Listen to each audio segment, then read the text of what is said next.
हाँ जी बेटे, good morning. ਅੱਜ ਅਸੀਂ ਬਹੁਤ ਹੀ ਇੰਪੋਰਟੈਂਟ ਟੌਪਿਕ ਕਰਾਂਗੇ। Very very very important. ਇਹ ਟੌਪਿਕ ਨੂੰ ਇੰਪੋਰਟੈਂਟ ਮੈਂ ਦੋ ਤਿੰਨ ਕਾਰਨਾਂ ਤੋਂ ਸਮਝਦੀ ਹਾਂ ਵੀ ਇਨ ਕੇਸ ਜੇ ਪੇਪਰ ਹੁੰਦਾ ਹੈ ਤਾਂ ਪੇਪਰ ਦੇ ਵਿੱਚ ਪੁਆਇੰਟ ਆਫ View ਤੋਂ ਇਹ ਬਹੁਤ ਇੰਪੋਰਟੈਂਟ ਹੈ।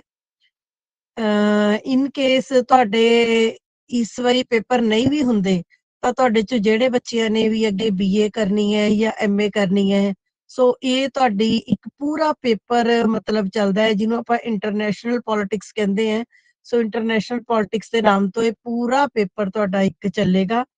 ਤੀਸਰੀ ਚੀਜ਼ ਇਸ ਕਰਕੇ ਇੰਪੋਰਟੈਂਟ ਹੈ ਕਿਉਂਕਿ ਜਿਹੜੇ ਤੁਹਾਡੇ 9 ਚੈਪਟਰ ਜਾਂ 9 ਟੌਪਿਕ ਫੋਰਨ ਪੋਲਿਸੀ ਦੇ ਹੈ, ਉਹ ਸਾਰੇ ਇਹਨਾਂ ਪੁਆਇੰਟਾਂ ਦੇ ਹੀ ਆਲੇ ਦੁਆਲੇ ਘੁੰਮਦੇ ਆ। ਚੌਥੀ ਚੀਜ਼ ਮੈਂ ਇਹਨੂੰ ਇੰਪੋਰਟੈਂਟ ਇਸ ਕਰਕੇ ਮੰਨਦੀ ਹਾਂ ਕਿ ਇਹ ਵਾਲੇ ਲੈਸਨਸ ਨੂੰ ਧਿਆਨ ਨਾਲ ਕਰਕੇ ਫੋਰਨ ਪੋਲਿਸੀ ਦੇ ਤੁਸੀਂ ਆਪਣੇ ਆਪ ਨੂੰ ਸੰਸਾਰ ਨੂੰ ਸਮਝਣ ਦੇ ਕਾਬਿਲ ਸਮਝਦੇ ਹੋ ਤੇ ਤੁਹਾਨੂੰ ਏਦਾਂ ਲੱਗੇਗਾ ਕਿ ਸਾਨੂੰ ਹੁਣ ਵਰਲਡ ਬਾਰੇ, ਸੰਸਾਰ ਬਾਰੇ ਬਹੁਤ ਕੁਝ ਪਤਾ ਹੈ। So I regard it as very important topic. So ਅੱਜ ਆਪਾਂ ਕਰਾਂਗੇ, ਮੈਂ ਤੁਹਾਨੂੰ ਇਸ ਤੋਂ ਪਹਿਲਾਂ ਕਰਵਾ ਚੁੱਕੀ ਹਾਂ ਕਿ ਫੋਰਨ ਪੋਲਿਸੀ ਕਿਸ ਨੂੰ ਕਿਹਾ ਜਾਂਦਾ ਹੈ। ਫੋਰਨ ਪੋਲਿਸੀ ਦੀਆਂ ਪਰਿਭਾਸ਼ਾਵਾਂ ਕਰਵਾ ਬੈਠੀ ਹਾਂ। ਫੋਰਨ ਪਾਲਿਸੀ ਦਾ ਮੁੱਖ ਉਦੇਸ਼ ਕੀ ਹੁੰਦਾ ਹੈ ਤੇ ਇਹ ਵੀ ਅਸੀਂ ਕਰ ਚੁੱਕੇ ਹਾਂ। ਇਸ ਤੋਂ ਪਹਿਲਾਂ ਅਸੀਂ ਇਹ ਵੀ ਕਰ ਚੁੱਕੇ ਹਾਂ ਕਿ ਜਦੋਂ ਭਾਰਤ ਫੋਰਨ ਪਾਲਿਸੀ ਬਣਾਉਂਦਾ ਹੈ ਤਾਂ ਭਾਰਤ ਕਿਹੜੀਆਂ-ਕਿਹੜੀਆਂ ਗੱਲਾਂ ਨੂੰ ਧਿਆਨ ਵਿੱਚ ਰੱਖੇਗਾ। ਮੈਂ ਥੋੜਾ ਜਿਹਾ ਰਿਪੀਟ ਕਰਦਾ ਕਿ ਫੋਰਨ ਪਾਲਿਸੀ ਕੀ ਹੈ। ਜਦੋਂ ਕੋਈ ਦੇਸ਼ ਕਿਸੇ ਦੂਜੇ ਦੇਸ਼ ਦੇ ਨਾਲ ਸੰਬੰਧ ਬਣਾਉਂਦਾ ਹੈ, ਸੰਧੀ ਕਰਦਾ ਹੈ, ਸਮਝੌਤੇ ਕਰਦਾ ਹੈ, ਗੱਲਬਾਤ ਕਰਦਾ ਹੈ, ਕਿਸੇ ਦੇਸ਼ ਦੇ ਆਪਾਂ ਟੂਰ ਤੇ ਜਾਂਦੇ ਹਾਂ, ਸਾਡੇ ਪ੍ਰਧਾਨ ਮੰਤਰੀ, ਰਾਸ਼ਟਰਪਤੀ ਜਾਂਦੇ ਆ, ਕਿਸੇ ਦੇਸ਼ ਨਾਲ ਆਪਾਂ ਕੋਈ ਐਗਰੀਮੈਂਟ ਕਰ ਰਹੇ ਹਾਂ, ਕਿਸੇ ਦੇਸ਼ ਨੂੰ ਅਸੀਂ ਐਕਸਪੋਰਟ ਕਰ ਰਹੇ ਹਾਂ ਕੁਝ ਜਾਂ ਇੰਪੋਰਟ ਕਰ ਰਹੇ ਹਾਂ ਉਸ ਦੇਸ਼ ਤੋਂ। ਸੋ ਵਿਦੇਸ਼ਾਂ ਨਾਲ ਸੰਬੰਧਿਤ ਜਿੰਨੇ ਨਿਯਮ ਹੁੰਦੇ ਨੇ, ਇਹਨਾਂ ਨਿਯਮਾਂ ਦੇ ਸਮੂਹ ਨੂੰ ਵਿਦੇਸ਼ ਨੀਤੀ ਕਿਹਾ ਜਾਂਦਾ ਹੈ। ਠੀਕ ਹੈ ਜੀ। ਇਸ ਤੋਂ ਬਾਅਦ ਮੈਂ ਤੁਹਾਨੂੰ ਮੇਨ ਗੱਲ ਦੱਸੀ ਸੀ ਕਿ ਹਰੇਕ ਦੇਸ਼ ਦੀ ਵਿਦੇਸ਼ ਨੀਤੀ ਦਾ ਇੱਕ ਮੁੱਖ ਰੂਲ ਹੁੰਦਾ ਹੈ। ਮੁੱਖ ਰੂਲ ਕੀ ਹੁੰਦਾ ਹੈ? ਆਪਣੇ ਦੇਸ਼ ਦਾ ਇੰਟਰਸਟ, ਆਪਣੇ ਦੇਸ਼ ਦਾ ਭਲਾ। ਜਦੋਂ ਵੀ ਕੋਈ ਦੇਸ਼ ਵਿਦੇਸ਼ ਨੀਤੀ ਬਣਾਏਗਾ ਤਾਂ ਉਹ ਸਭ ਤੋਂ ਪਹਿਲਾਂ ਇਹ ਦੇਖੇਗਾ ਕਿ ਮੇਰੇ ਦੇਸ਼ ਨੂੰ ਫਾਇਦਾ ਹੋ ਰਿਹਾ ਕਿ ਨਹੀਂ ਹੋ ਰਿਹਾ। ਮੰਨ ਲਓ ਅਸੀਂ ਅਮਰੀਕਾ ਨਾਲ ਕੋਈ ਸਮਝੌਤਾ ਕਰਦੇ ਹਾਂ, ਅਸੀਂ ਰੂਸ ਨਾਲ ਕੋਈ ਸਮਝੌਤਾ ਕਰ ਰਹੇ ਹਾਂ, ਅਸੀਂ ਪਾਕਿਸਤਾਨ ਨਾਲ ਕੋਈ ਸਮਝੌਤਾ ਕਰ ਰਹੇ ਹਾਂ। ਜੇ ਸਮਝੌਤਾ ਕਰਨ ਦੇ ਨਾਲ ਉਹਨਾਂ ਨੂੰ ਤਾਂ ਫਾਇਦਾ ਹੋਏ ਪਰ ਸਾਨੂੰ ਨੁਕਸਾਨ ਹੋਏ ਤਾਂ ਅਸੀਂ ਕਦੇ ਵੀ ਉਹ ਕੰਮ ਨਹੀਂ ਕਰਾਂਗੇ। ਸੋ ਕੋਈ ਵੀ ਦੇਸ਼ ਜਦੋਂ ਕਿਸੇ ਦੂਸਰੇ ਦੇਸ਼ ਨਾਲ ਵਿਦੇਸ਼ ਨੀਤੀ ਬਣਾਉਂਦਾ ਹੈ ਤਾਂ ਉਹ ਸਭ ਤੋਂ ਜ਼ਿਆਦਾ ਕਿਸ ਦੀ ਗੱਲ ਨੂੰ ਧਿਆਨ 'ਚ ਰੱਖਦਾ ਹੈ? ਆਪਣੇ ਦੇਸ਼ ਦੇ ਭਲੇ ਨੂੰ ਧਿਆਨ ਵਿੱਚ ਰੱਖਦਾ ਹੈ। ਸੋ ਜਦੋਂ ਅਸੀਂ ਡਿਸਕਸ ਕੀਤੇ ਸੀ ਸਾਰੇ ਪੁਆਇੰਟ ਕਿ ਜਦੋਂ ਭਾਰਤ ਆਪਣੀ ਫੋਰਨ ਪਾਲਿਸੀ ਬਣਾਉਂਦਾ ਹੈ ਤਾਂ ਭਾਰਤ ਕਿਹੜੀ-ਕਿਹੜੀਆਂ ਗੱਲਾਂ ਨੂੰ ਧਿਆਨ ਵਿੱਚ ਰੱਖਦਾ ਹੈ। ਅੱਜ ਇਹ ਲੈਕਚਰ ਮੈਂ YouTube ਦੇ ਉੱਤੇ ਇਸ ਕਰਕੇ ਪਾਉਣਾ ਚਾਹੁੰਦੀ ਹਾਂ ਕਿਉਂਕਿ ਮੈਨੂੰ ਕਾਫੀ ਬੱਚਿਆਂ ਦੇ ਫੋਨ ਆ ਰਹੇ ਨੇ ਤੇ ਇਸ ਕਰਕੇ ਮੈਂ ਆਪਣੇ ਜਿਹੜੇ ਨੋਟਸ ਹੈ ਜਾਂ ਜੋ ਵੀ ਹੈ ਉਹ ਮੈਂ ਨਾਲ ਦੀ ਨਾਲ ਕੋਸ਼ਿਸ਼ ਕਰਾਂਗੀ ਹੁਣ ਇਹਨਾਂ ਨੂੰ YouTube ਦੇ ਉੱਤੇ ਪਾਣਾ। ਇਸ ਕਰਕੇ ਬੇਟੇ ਅੱਜ ਮੈਂ ਰਿਕਾਰਡਿੰਗ ਕਰਕੇ ਬਿਲਕੁਲ ਸਿੰਪਲ ਵੇ ਦੇ ਨਾਲ ਕੋਸ਼ਿਸ਼ ਕਰਾਂਗੀ ਕਿ ਇਹ ਲੈਕਚਰ ਤੁਹਾਡਾ ਮੈਂ ਪਾਤਾ। ਠੀਕ ਹੈ। ਸੋ ਅੱਜ ਅਸੀਂ ਕਰਾਂਗੇ ਭਾਰਤੀ ਵਿਦੇਸ਼ ਨੀਤੀ ਦੀਆਂ ਵਿਸ਼ੇਸ਼ਤਾਵਾਂ। ਪਹਿਲਾਂ ਤੁਸੀਂ ਨੋਟ ਕਰੋ ਸਾਰੇ ਬੱਚੇ, ਭਾਰਤੀ ਵਿਦੇਸ਼ ਨੀਤੀ ਦੀਆਂ ਵਿਸ਼ੇਸ਼ਤਾਵਾਂ, features of Indian foreign policy. Features ਜਾਂ ਕਰੈਕਟਰਿਸਟਿਕਸ ਆਫ ਇੰਡੀਅਨ ਫੋਰਨ ਪਾਲਿਸੀ, ਭਾਰਤੀ ਵਿਦੇਸ਼ ਨੀਤੀ ਦੀਆਂ ਵਿਸ਼ੇਸ਼ਤਾਵਾਂ। ਇਹਦੇ ਉੱਤੇ ਬੱਚੇ ਤੁਸੀਂ ਜਿੰਨੀ ਵਾਰੀ ਇੰਪੋਰਟੈਂਟ ਲਿਖ ਸਕਦੇ ਹੋ ਉਨੀ ਵਾਰੀ ਇੰਪੋਰਟੈਂਟ ਲਿਖ ਲਓ, ਜਿੰਨੀ ਵਾਰੀ ਲਿਖ ਸਕਦੇ ਹੋ। ਦੇਖੋ 6 ਨੰਬਰ ਦੇ ਵਿੱਚ ਤੁਹਾਨੂੰ 6 ਵਿਸ਼ੇਸ਼ਤਾਵਾਂ ਆ ਸਕਦੀਆਂ। ਫੋਰਨ ਪਾਲਿਸੀ ਦੇ ਹਰੇਕ ਪੁਆਇੰਟ ਦੇ ਉੱਤੇ ਤੁਹਾਨੂੰ 2 ਨੰਬਰ ਜਾਂ 4 ਨੰਬਰ ਦਾ ਕੁਐਸਚਨ ਅੱਖਾਂ ਬੰਦ ਕਰਕੇ ਆ ਸਕਦਾ ਹੈ। ਪਹਿਲਾਂ ਵੀ ਤੁਹਾਨੂੰ ਪਤਾ ਹੈ ਕਿ ਜਿਹੜੀ ਚੀਜ਼ ਨੂੰ ਮੈਂ ਬਹੁਤ ਇੰਪੋਰਟੈਂਟ ਕਹਿੰਦੀ ਆ, ਜੇ ਤੁਹਾਡੇ ਚੋਂ ਕਾਫੀ ਬੱਚਿਆਂ ਨੇ ਪੇਪਰ ਤੋਂ ਪਹਿਲਾਂ 2 ਰਿਵੀਜ਼ਨ ਦੀਆਂ ਮੈਂ ਵੀਡੀਓਜ਼ ਪਾਈਆਂ ਸੀ, ਕਾਫੀ ਬੱਚਿਆਂ ਨੇ ਉਹ ਦੇਖੀਆਂ ਤੇ ਮੈਨੂੰ ਬੱਚਿਆਂ ਨੇ ਇਹ ਗੱਲ ਦੱਸੀ ਕਿ ਮੈਡਮ 40 ਦੇ ਵਿੱਚੋਂ 32 ਕੁਐਸਚਨ ਜਿਹੜੇ ਸੀਗੇ ਉਹ ਵੀਡੀਓਜ਼ ਦੇ ਵਿੱਚੋਂ ਸੀ।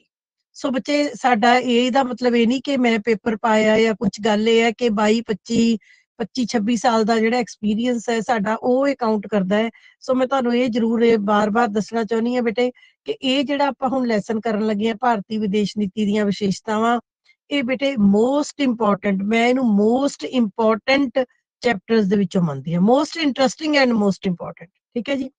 ਹੁਣ ਅਸੀਂ ਕਰਾਂਗੇ ਭਾਰਤੀ ਵਿਦੇਸ਼ ਨੀਤੀ ਦੀਆਂ ਵਿਸ਼ੇਸ਼ਤਾਵਾਂ, ਫੀਚਰਸ ਔਰ ਕਰੈਕਟਰਿਸਟਿਕਸ ਆਫ ਇੰਡੀਅਨ ਫੋਰਨ ਪਾਲਿਸੀ। ਕੀ ਮਤਲਬ ਕਿ ਅਸੀਂ ਭਾਰਤ ਵਿੱਚ ਰਹਿੰਦੇ ਆ, ਸਾਡੇ ਦੇਸ਼ ਵਿੱਚ ਜਦੋਂ ਤੋਂ 1947 ਤੋਂ ਦੇਸ਼ ਆਜ਼ਾਦ ਹੋਇਆ ਅੱਜ ਤੱਕ ਸਰਕਾਰਾਂ ਬਦਲਦੀਆਂ ਰਹੀਆਂ, ਕਦੇ ਕਾਂਗਰਸ ਦੀ ਸਰਕਾਰ ਰਹੀ, ਕਦੇ ਜਨਤਾ ਪਾਰਟੀ ਦੀ ਰਹੀ, ਕਦੇ ਬੀਜੇਪੀ ਦੀ ਰਹੀ, ਕਦੇ ਫਿਰ ਕਾਂਗਰਸ ਦੀ ਆ ਗਈ, ਕਦੇ ਫਿਰ ਬੀਜੇਪੀ ਦੀ ਆ ਗਈ। ਪਰ ਸਾਡੇ ਦੇਸ਼ ਵਿੱਚ ਕੇਂਦਰ ਵਿੱਚ ਜਿਹੜੀ ਮਰਜ਼ੀ ਸਰਕਾਰ ਰਵੇ, ਉਹਦੇ ਵਿੱਚ ਹਮੇਸ਼ਾ ਪ੍ਰਧਾਨ ਮੰਤਰੀ ਅਤੇ ਸਾਡੇ ਵਿਦੇਸ਼ ਮੰਤਰੀ, ਕਿਉਂਕਿ ਫੋਰਨ ਪਾਲਿਸੀ 'ਚ ਸਭ ਤੋਂ ਵੱਡਾ ਹੱਥ ਤਾਂ ਪ੍ਰਧਾਨ ਮੰਤਰੀ ਦਾ ਹੁੰਦਾ ਹੈ, ਵਿਦੇਸ਼ ਮੰਤਰੀ ਦਾ ਹੁੰਦਾ ਹੈ। ਸੋ ਇਹਨਾਂ ਦਾ ਹਮੇਸ਼ਾ ਤੋਂ ਕੁਛ ਇੱਕ ਗੱਲਾਂ ਨੇ ਜਿਨ੍ਹਾਂ ਨੂੰ ਭਾਰਤ ਨੇ ਧਿਆਨ ਵਿੱਚ ਰੱਖਿਆ ਹੀ ਰੱਖਿਆ। ਜਿਹੜੀਆਂ ਬੇਸਿਕ ਚੀਜ਼ਾਂ ਨੇ, ਜਿਵੇਂ ਹੁਣ ਆਪਾਂ ਗੱਲ ਕਰੀਏ ਸਿੱਖ ਧਰਮ ਦੀ, ਜੇ ਮੈਂ ਐਗਜ਼ਾਮਪਲ ਦੇਵਾਂ ਕਿ ਸਿੱਖ ਧਰਮ ਦੇ ਚਾਹੇ ਪਹਿਲੇ ਗੁਰੂ ਸਨ, ਚਾਹੇ 10ਵੇਂ ਗੁਰੂ ਸਨ, ਚਾਹੇ ਸਿੱਖ ਧਰਮ ਨੂੰ ਮੰਨਣ ਵਾਲੇ ਅੱਜ ਦੇ ਲੋਕ ਨੇ, ਚਾਹੇ 500 ਸਾਲ ਪੁਰਾਣੇ ਲੋਕ ਸਨ, ਉਹ ਵੰਡ ਕੇ ਛਕਣ ਨੂੰ ਮੰਨਦੇ ਹੀ ਮੰਨਦੇ ਸਨ, ਕੁਰਬਾਨੀ ਨੂੰ ਮੰਨਦੇ ਹੀ ਮੰਨਦੇ ਸਨ, ਰੱਬ ਨੂੰ ਧਿਆਉਣ ਨੂੰ ਮੰਨਦੇ ਹੀ ਮੰਨਦੇ ਸਨ। ਠੀਕ ਹੈ, ਦੂਸਰੇ ਦੇ ਲਈ ਖੜੇ ਹੋਣਾ ਉਹ ਵੀ ਉਹਨਾਂ ਨੂੰ ਆਉਂਦਾ ਹੈ। ਸੋ ਬੇਸਿਕ ਚੀਜ਼ਾਂ ਕੁਛ ਹਰੇਕ ਧਰਮ ਦੀਆਂ ਜਿਵੇਂ ਬੇਸਿਕ ਚੀਜ਼ਾਂ ਹੁੰਦੀਆਂ, ਉਵੇਂ ਹਰੇਕ ਦੇਸ਼ ਦੀਆਂ ਵੀ ਬੇਸਿਕ ਚੀਜ਼ਾਂ ਹੁੰਦੀਆਂ।